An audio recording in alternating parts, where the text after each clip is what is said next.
కేంద్ర ఎన్నికల సంఘం ఆంధ్రప్రదేశ్ రాష్ట్రంలో శాసనసభ లోక్సభ ఎన్నికల విషయంలో చాలా కఠినంగా వ్యవహరిస్తాం.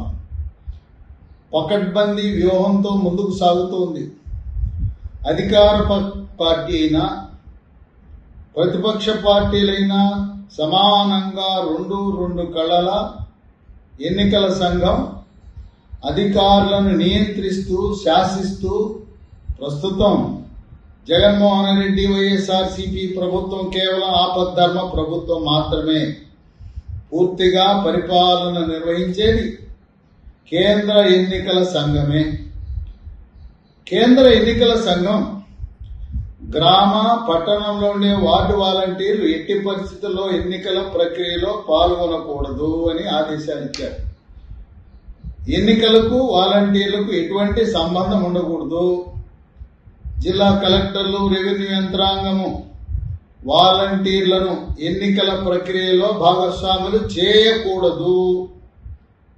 వాలంటీర్లు ఇప్పటి వరకు నెలవారీ పింఛన్లు లబ్ధిదారుల ఇళ్లకు వెళ్లి ఇంటి వద్దే 1వ తారీఖు నుంచి 5వ తారీఖు వరకు పంపిణీ చేస్తూ వచ్చారు. ఒక్కొక్క వాలంటీర్ పరిధిలో 50 ఇళ్లు ఉన్నాయి.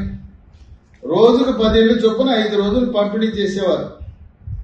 ఇప్పుడు కేంద్ర ఎన్నికల సంఘం వాలంటీర్లు ఇళ్లకు వెళ్లి లబ్ధిదారులకు పింఛను పంపిణీ చేయటము తగదు. వీళ్లు వెళ్లి పింఛను ఇచ్చేటప్పుడు రాజకీయ పార్టీల తరఫున ప్రచారం చేయవచ్చనే అనుమానముతో వాలంటీర్లను పింఛన్ల పంపిణీకి దూరం చేశారు. ఎవరిని పంపిణీ చేయమన్నారు? పింఛన్లు గ్రామ సచివాలయాలు, పట్టణాల్లోని వార్డు సచివాలయ సిబ్బందిని పింఛన్లు పంపిణీ చేయమన్నారు. కేంద్ర ఎన్నికల సంఘం ఎప్పుడు కూడా మీరు ఇంటి వద్ద పింఛన్లు ఇవ్వద్దు అని చెప్పలా. వాలంటీర్ల బదులుగా శాశ్వత ఉద్యోగము పొందిన గ్రామ సచివాలయము, పట్టణాల్లోని వార్డు సచివాలయ సిబ్బందిని పంపిణీ చేయమన్నారు.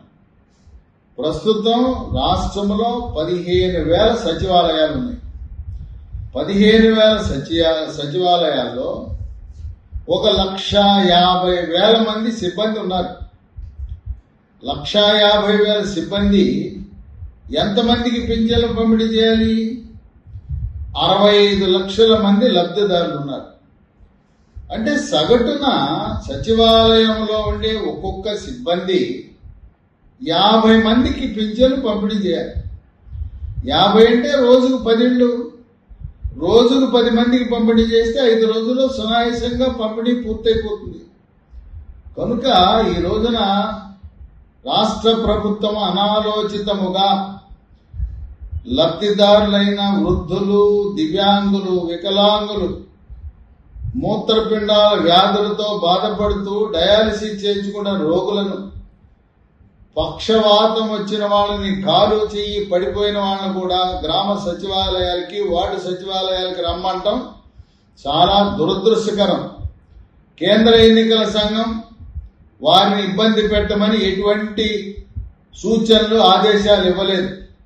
కావాలని ఉద్దేశపూర్వకంగా ఈ పింఛనుదారులకు అసౌకర్యము కలిగించడానికే జగన్మోహన్ రెడ్డి ప్రభుత్వము మీరు సచివాలయాలకు వచ్చి కొంతమంది 3 నుంచి 4 కిలోమీటర్లు, ఇప్పుడేంటి వేసవి కాలం ఎండ, ఆ ఎండలో వెళ్తే వడదెబ్బ తగులుతుంది.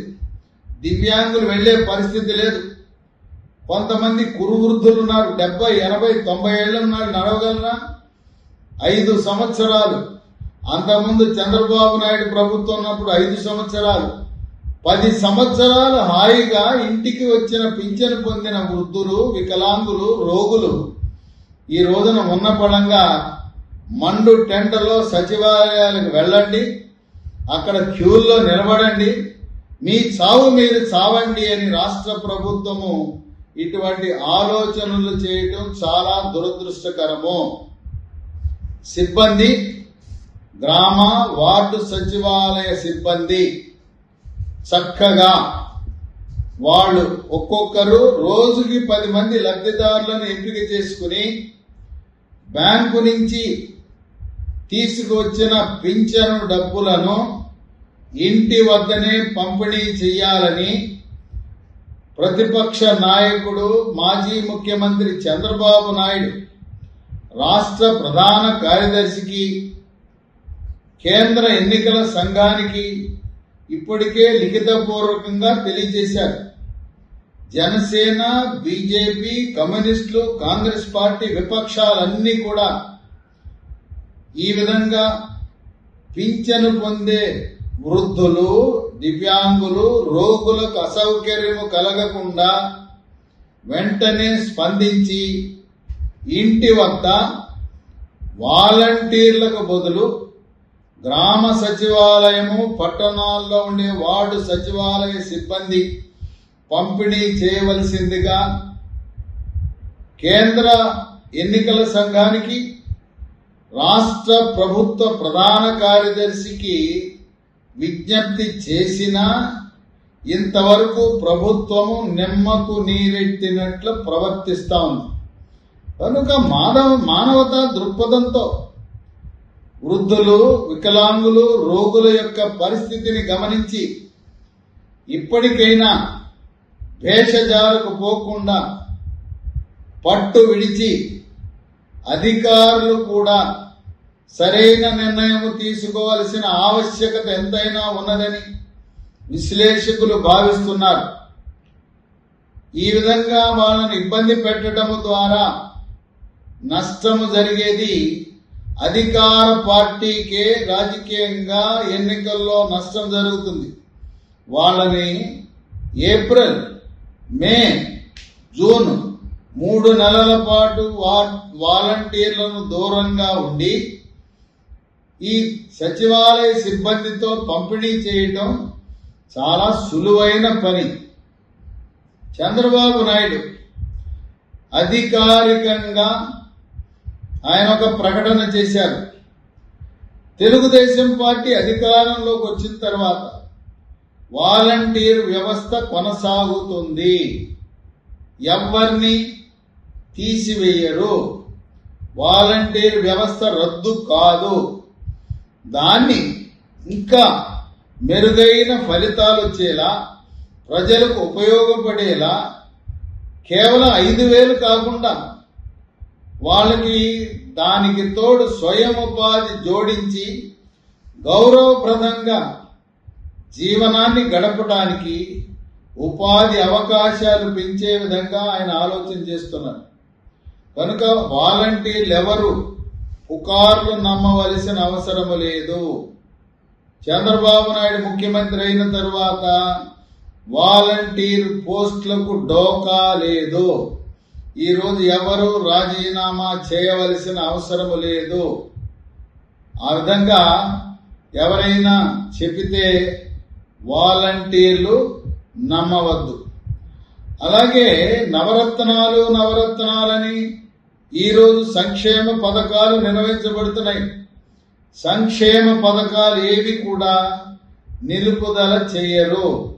చంద్రబాబు నాయుడు వచ్చిన ప్రస్తుతం ఏదైతే నవరత్నాల పేరిట సంక్షేమ పథకాలు కొనసాగుతున్నాయో వాటికి కొన్ని మెరుగులు దిద్ది ప్రజాధనాన్ని ఖర్చు పెట్టినప్పుడు అవి చక్కటి లక్ష్యంతో పేదరిక నిర్మూలన కొరకు, సమాజంలో ఆర్థిక అసమానతలు తొలగించడానికి ఇది ముఖ్యమంత్రి జగన్మోహన్ రెడ్డి ఆయన జేబులోంచి ఇవ్వటంలా.